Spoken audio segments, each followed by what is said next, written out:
All right, let's quickly talk about a short notice matchup that was put together for this UFC Vegas 109 card. And it comes in the form of Cody Brundage taking on Eric McConico in a light heavyweight matchup that just got put together pretty much at the beginning of the week here. And then we finally got odds yesterday. And now I'm just getting around to recording the breakdown for you guys. Very weird matchup. You know, both guys middleweights, just weird. Even Eric McConico in his first UFC fight was a short notice matchup against Nursultan Ruziboev, and it seemed like the short notice nature of it really impacted his gas tank and forced him to gas out and quickly get knocked out in the second round. So why he's taking this short notice opportunity against Brundage, I don't know. Like, maybe it's a winnable fight for him, but still, the last representation that we got of him on short notice, not a good look, and it seems like something that Cody Brundage might be able to take advantage of. In terms of odds, we got minus 150 on Brundage, plus 130 on McConico. I think Brundage opened up roughly around minus 230, and a ton of love has come in on McConico, so that kind of just makes sense in terms of why the line is where it is now.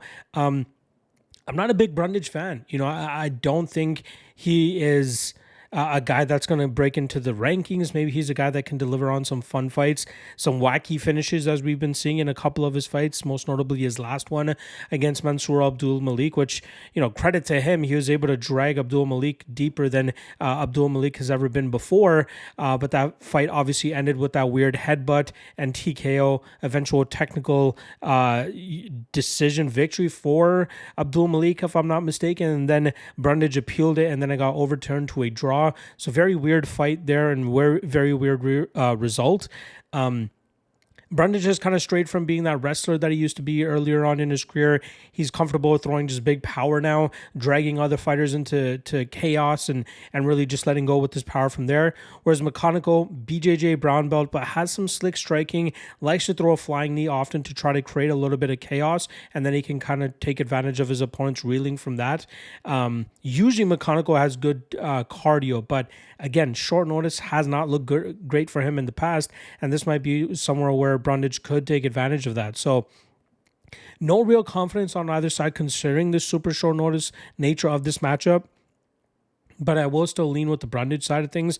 I'm thinking under 1.5, which is currently sitting around minus 130. We know Brundage likes to make car crashes. I don't think he'll show McConico as much respect as he showed Abdul Malik in the first round of their matchup, which was, you know, kind of a pitter-patter first round. They really start to open up in the second.